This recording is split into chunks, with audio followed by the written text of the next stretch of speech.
Dicen algunos versículos que les voy a leer. Entre tanto que voy, ocúpate en la lectura, la exhortación y la enseñanza. No descuides el don que hay en ti, que te fue dado mediante profecía con la imposición de las manos del presbiterio. Nuevamente, ocúpate en estas cosas. Permanece en ellas para que tu aprovechamiento sea manifiesto a todos. Ten cuidado de ti mismo y de la doctrina. Persiste en ello, pues haciendo esto te salvarás a ti mismo y a los que te oyeren. Dice otra palabra, palabra fiel es esta. Y en estas cosas quiero que insistas con firmeza, para que los que creen en Dios procuren ocuparse en buenas obras. Estas cosas son buenas y útiles a los hombres.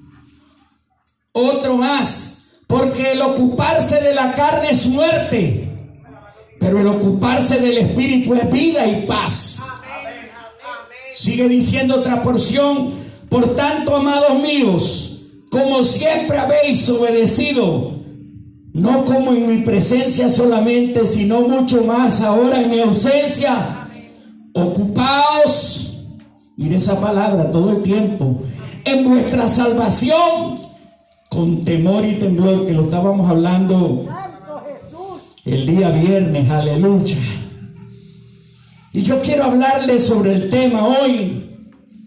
Ocúpate. Ocúpate. Aleluya.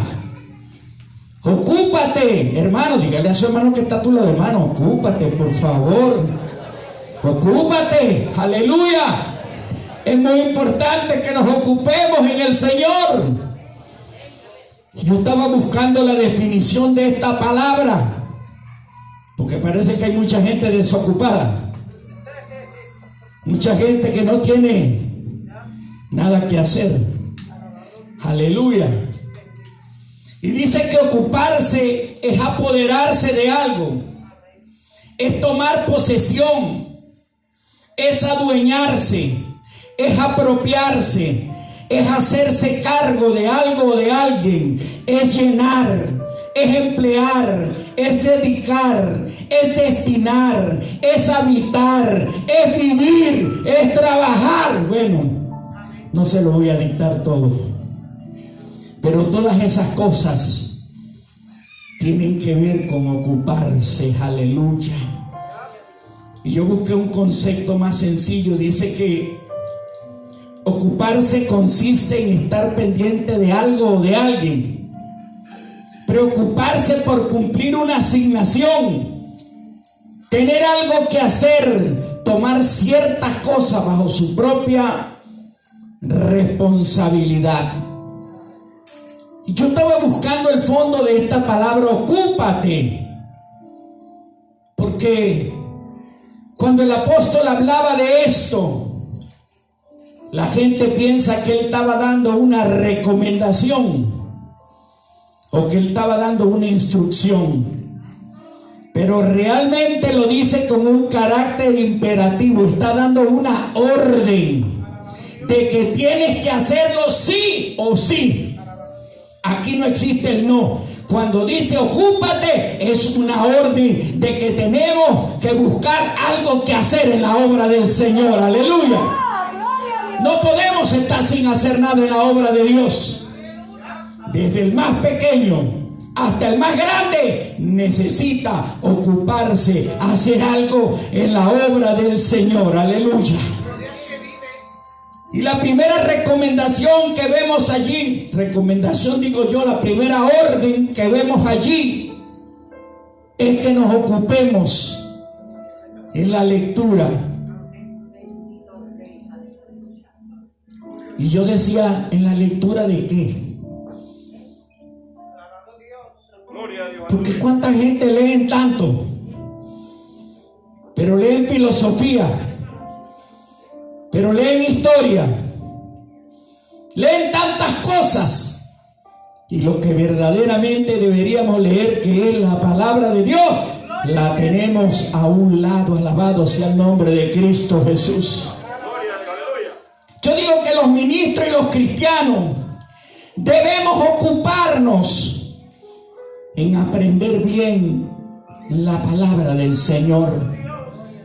Porque la palabra de Dios está expresada para que nosotros la hablemos con claridad, que sea algo práctico, bien expresado, bien explicado, bien defendido y bien aplicada a nuestras vidas también.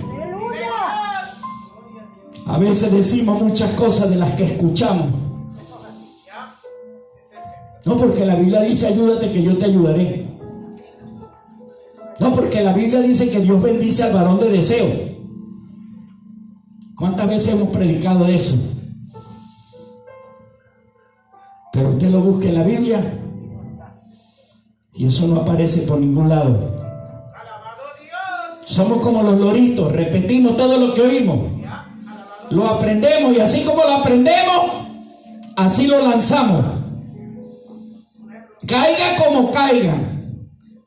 Y después cuando nosotros enseñamos eso, cuando lo enseñamos por tanto tiempo, se hace una formación, algo en nuestras vidas que después cuesta sacarlo, cuesta convencer a esa persona para que cambie de posición, porque ellas sí me lo enseñaron a mí desde pequeño. Pero eso no pasa porque no nos ocupamos de leer la palabra del Señor. Y yo no digo que leer filosofía o lo que sea, lo que usted quiera leer puede leerlo, siempre y cuando sea de aprendizaje. Pero nunca se puede dejar pasar por alto la lectura de la palabra de Dios. Tenemos que tener, hermanos, el tiempo mejor de nuestra vida para poder leer la palabra del Señor. Aleluya. Yo no sé cuánto tiempo, no le voy a preguntar, pero usted sabe cuánto tiempo le dedica usted diariamente a la lectura de la palabra. Hay que ocuparse en estudiar la palabra. Y yo le voy a contar, nosotros teníamos una anciana en la iglesia, yo creo que tenía cerca de 90 años y tenía muchos años en el evangelio, pero tenía algo que quizá mucha gente lo veía como un problema, y era que no sabía leer. Y mucha gente cree que el no saber leer es un problema para la Biblia, para el estudio de la palabra. Y ella me decía, mire, yo me busco a cualquier vecino y lo pongo aquí para que por lo menos 1 hora al día me lean la Biblia aquí, para yo ir aprendiendo de lo que está allí escrita. No necesito que yo no sé leer, pero alguien me la lee y yo voy aprendiendo de la palabra del Señor. Aleluya. Porque a veces buscamos la evasiva, las facilidades. No, yo no tengo posibilidad porque yo no sé leer. Esa es mentira del diablo. Sí podemos, porque alguien te puede leer las escrituras, un hijo, un nieto, quien sea, un vecino, te puede ayudar a leer la palabra del Señor. Pero nosotros, no sé qué nos pasa, hermano.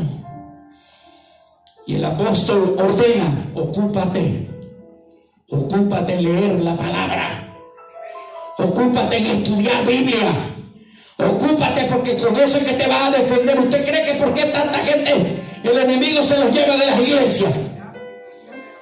Porque no tienen un buen fundamento en la palabra, no saben ni dónde están parados, no conocen las escrituras, y como no conocen las escrituras, cualquier viento de doctrina se los lleva. Alabado sea el nombre de Cristo Jesús. Y a veces no entendemos lo fundamental, la base, la solidez que hay en leer la palabra todos los días. Y yo no le digo que lea un capítulo, pero por lo menos agarre unos 5 versículos allí. Si no puede, agarre uno solo, pero desármelo, aunque sea, a ver qué quiere decir ese versículo. Agárrelo y destrócelo allí, a ver. No vaya a romper la Biblia, ¿sabe? Le estoy hablando en el sentido figurado, o sea, que lo desarme para ver qué quiere decir ese versículo, qué quiso decir el Señor en ese momento. No voy a decir que el pastor Nicolás le mandó a romper la Biblia, no.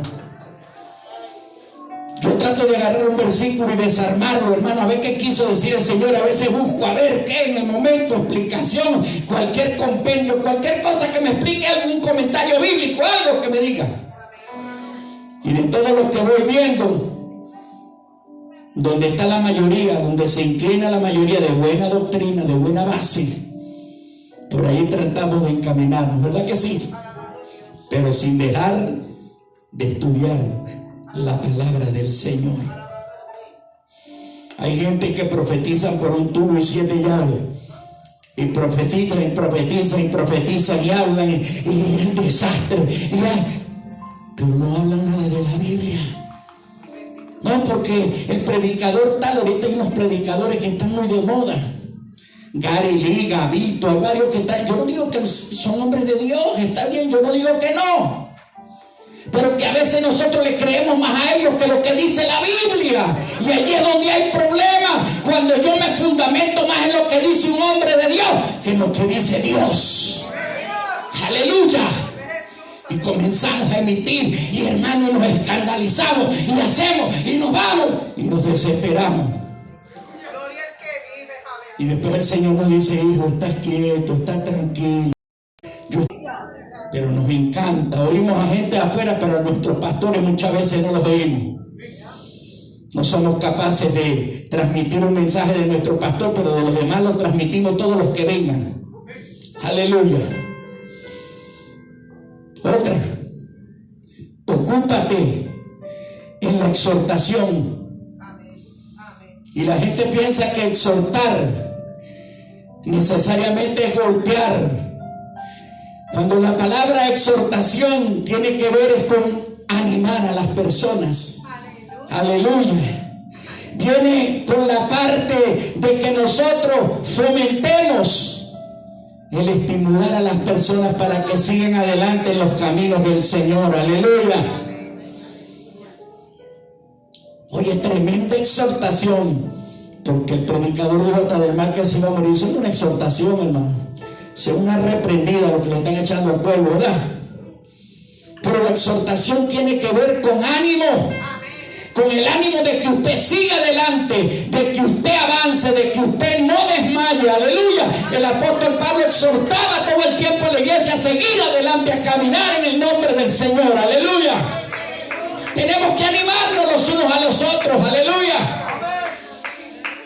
Porque este camino a veces se torna un poco difícil, con luchas, pruebas y aflicciones, pero tenemos que animarnos los unos a los otros.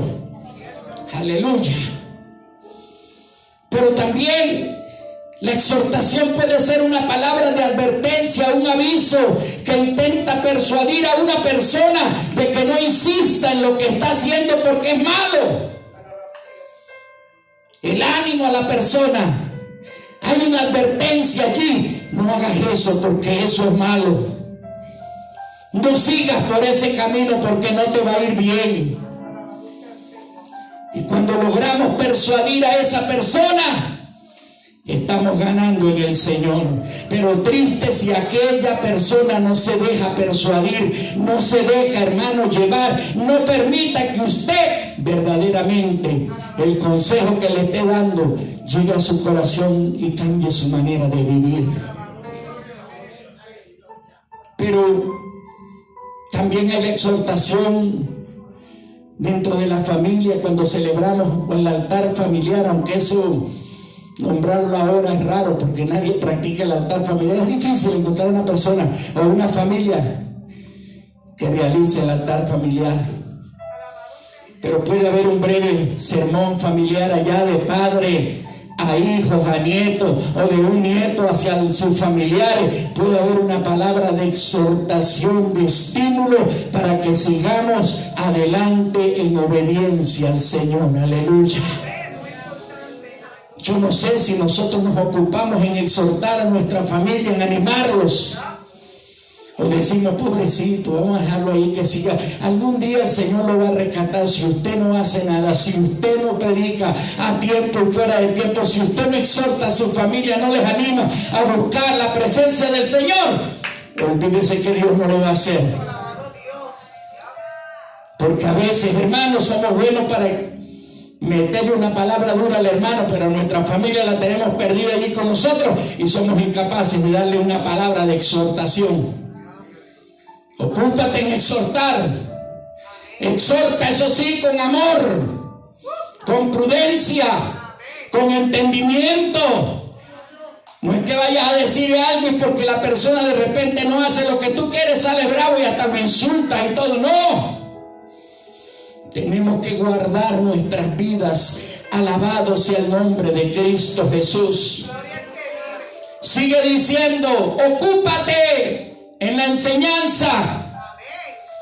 Y no es fácil, porque la palabra enseñanza tiene que ver con instruir, tiene que ver con aconsejar, tiene que ver con tantas cosas allí. Alabado sea el nombre del Señor. Y cuando instruimos a una persona, le estamos hablando, le estamos formando sobre cómo predicar, sobre cómo testificar, sobre cómo dirigir, sobre cómo, hermano, tocar un instrumento. Podemos enseñar a alguien.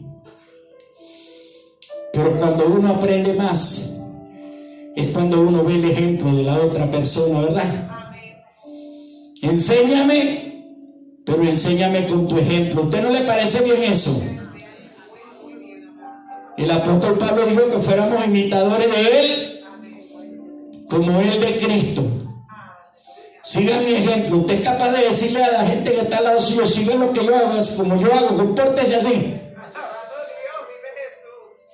Tendríamos que ver cómo nuestro comportamiento en casa, en el trabajo, en la calle, en todas partes, porque para que usted le diga a alguien que lo siga, usted tiene que ser una persona muy, pero muy ejemplar.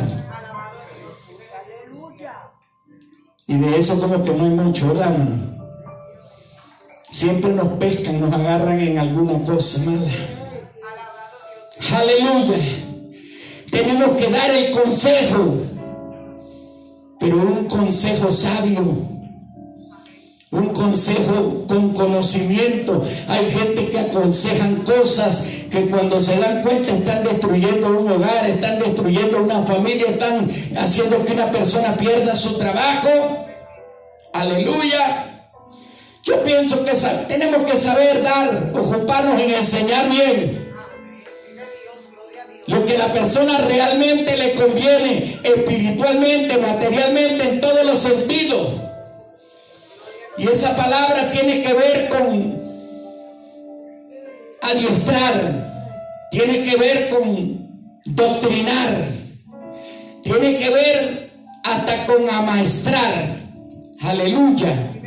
Y yo estaba viendo la palabra, y cuando hablamos de instruir, es hacerlo bajo un sistema preparado, como las clases bíblicas que se dan, ¿verdad?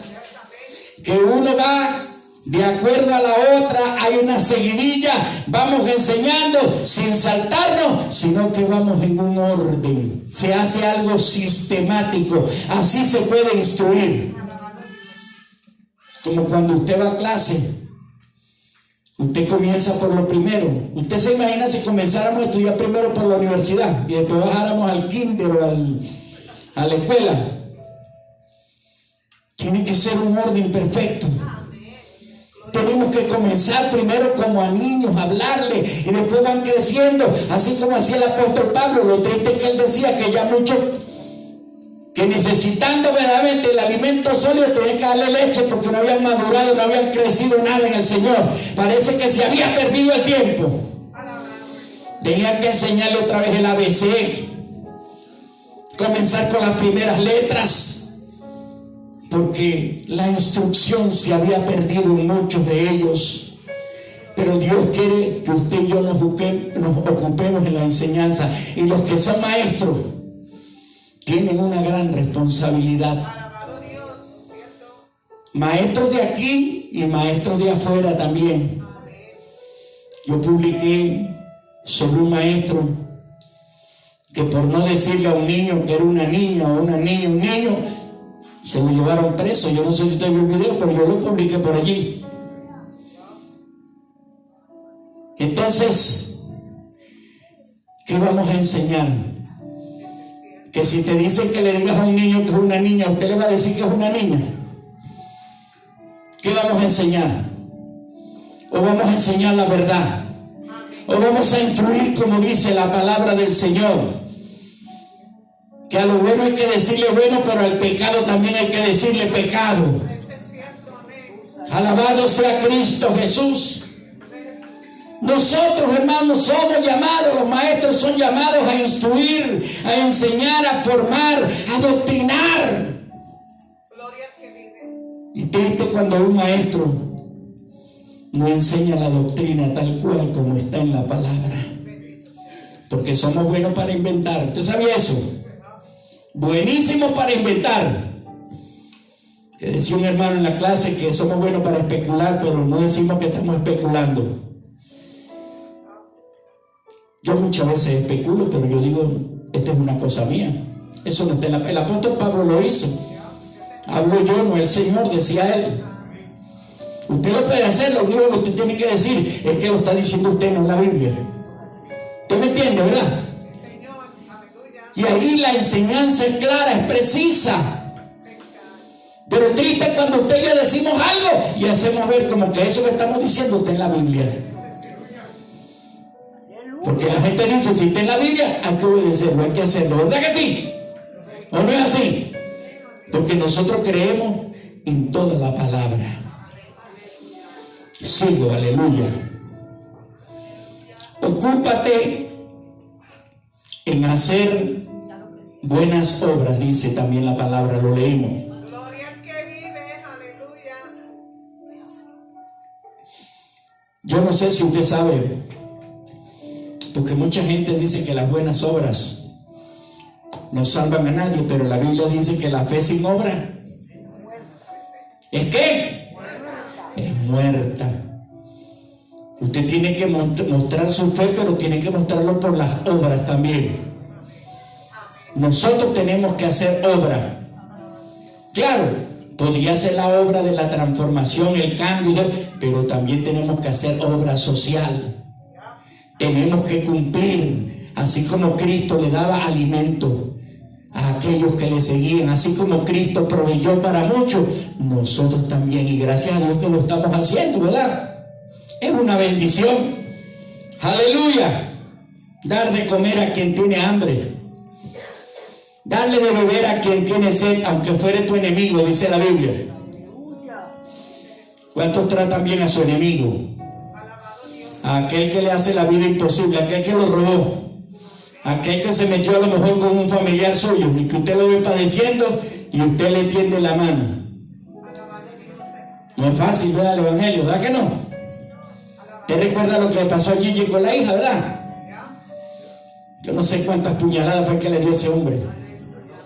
Y Gigi fue donde estaba él, lo abrazó, lloró con él, lo perdonó, como todo un cristiano. Yo no sé si usted y yo hubiésemos hecho lo mismo, aleluya, no lo sé.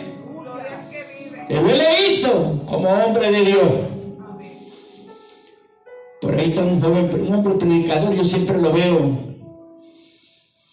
que anda con otro hombre allí, que ese hombre creo que le mató al hijo de él, y él dice, este mató a mi hijo, pero aquí lo tengo, me lo he ganado para el Señor y aquí anda conmigo. No es fácil. Aleluya. Vestir a los desnudos, asistir a los enfermos. ¿A cuántos de ustedes les gusta asistir a los enfermos, limpiarlos, bañarlos, cambiarlos? No hay un solo amén, ¿verdad que es difícil? Se fueron los amén ahora. Allí en Venezuela, en la ciudad de nosotros, hay una iglesia. Yo lo felicito. La pastora la conocí bastante, una anciana. Y ellos 24 horas al día atendían en el propio local de su iglesia, tenían un lugar acomodado donde le llevaban los familiares, botaban a sus familiares, los tiraban allí, ellos los recogían y los bañaban, le daban comida, hasta el estado tal de llevarlos a los pies del Señor y hacer de ellos tremendos cristianos para la honra y gloria del Señor. Tenían personal que se turnaban para poder estar 4 horas, 6 horas con los enfermos, se iban alternando. ¿Es usted capaz de hacer eso? Es tremendo, ¿verdad? Pero el Señor puede decir, ¿verdad? Tuve hambre, no me diste de comer. Tuve sed, no me diste de beber. Tuve enfermo y no fuiste a verme. A veces hasta nuestros hermanos se enferman y ni una llamadita por teléfono le damos, ¿verdad? ¿Es así? ¿O no es así? Tremenda palabra. Ocúpate en hacer buenas obras. Ocúpate. No te quedes sin hacer nada, porque Dios quiere que hagamos algo por alguien. Sigue diciendo la palabra que el ocuparse de la carne es muerte. ¿Y cuánto lugar a la carne le damos, hermano? Yo estaba leyendo y hay una lista muy grande allí. Dice que manifiestas son las obras de la carne, que son adulterio, fornicación, inmundicia, disolución, idolatría, hechicería, enemistades, pleitos, celos, iras, contiendas, disensión, herejía, envidia, homicidio, borrachera. Pero me detuve en una que decía orgía y yo busqué el significado y dice banquete. Y después de esa palabra orgía o banquete decía y cosas semejantes a estas. Y yo decía, Dios mío, cuántas veces nos gusta salir a los moles por allá a pasear, que no es malo. De repente a algunos les gusta ir a la playa, a un río, yo no sé, hacer barbecue, viven tomando fotos por un tubo y 7 llaves todo el tiempo. Pero no vemos a nadie repartiendo tratado, tomándose un selfie. Aquí estoy predicando el evangelio, aquí estoy llevando tratado, aquí. Eso no se ve, hermano. ¿Cómo nos encanta, hermano, sacar selfie en todas partes donde vamos? Pero como no hacemos quizás eso, no aparece en nuestras líneas. Y a veces nos ocupamos mucho de la carne. Y con eso no le quiero decir que si usted hace un banquete sea malo, pero permita también que usted haga cosas que alimenten el espíritu, que le ayuden a crecer en el Señor y que se vea que estamos haciendo un trabajo para la honra y gloria de nuestro Dios. Que no todo es para la carne, aleluya. Gloria a Dios, aleluya. A algunos les gusta hacer ejercicio. Y yo no digo que sea malo, pero la Biblia dice que para poco es provechoso, dice. ¿Qué lo ha leído?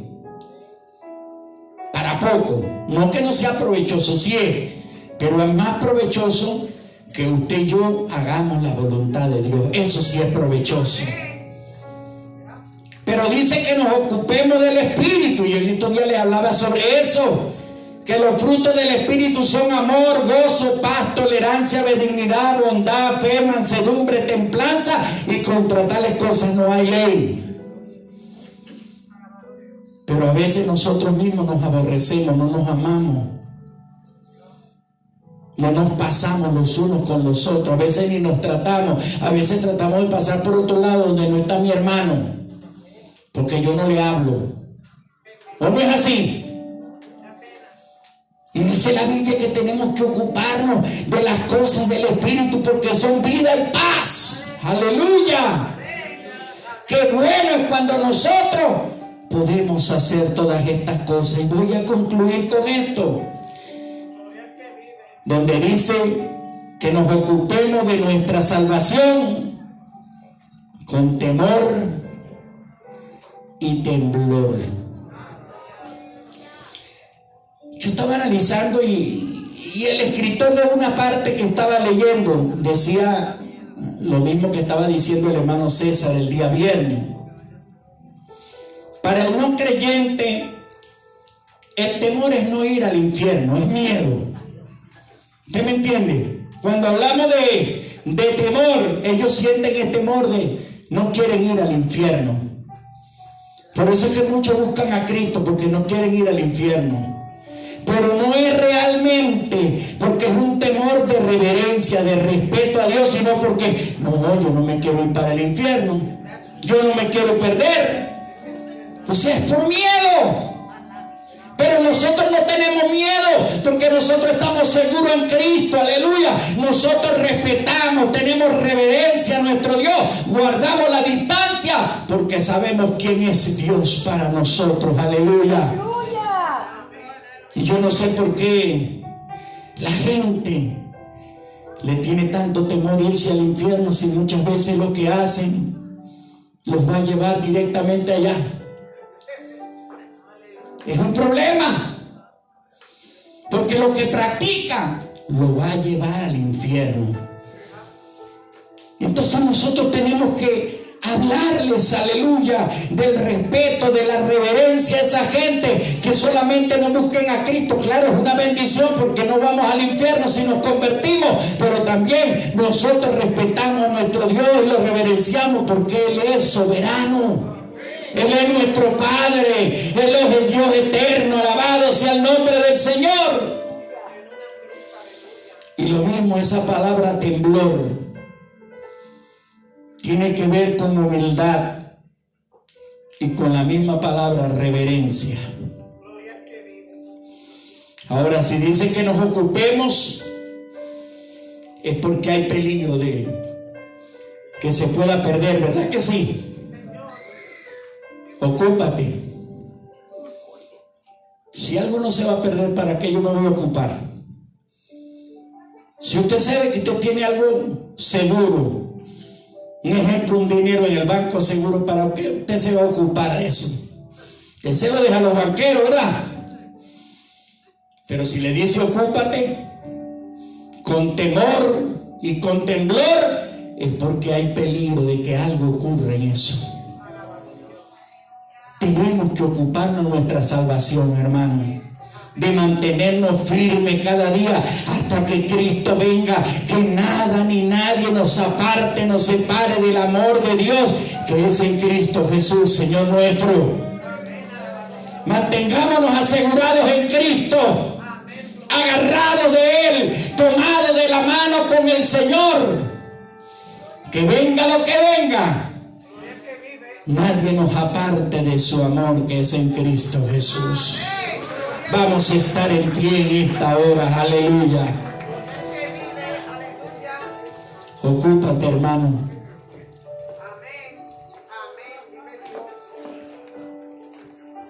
Tienes muchas cosas que hacer. Ocúpate. Una cosa que está ahí poderosa que podríamos desarrollarla es: no descuides el don de Dios que hay en ti. Ocúpate en ese don, en ese llamado.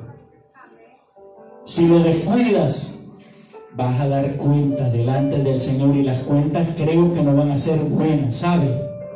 Hay que ocuparse. Si Dios te llamó a servir, sirve. Dios a cada uno le ha dado un don, le ha dado un talento, le ha dado algo. A nadie lo dejó por fuera. Ocúpate en hacer lo que Dios te ha llamado a hacer, y no te preocupes por los demás, preocúpate por lo que Dios te ha puesto a hacer a ti. Porque a veces miramos lo que está haciendo el otro y descuidamos lo que Dios nos ha puesto a hacer a cada uno de nosotros. No descuides el don de Dios que está en ti. No lo descuides, porque de eso vas a dar cuenta a Dios algún día. Señor, te damos gracias en esta hora.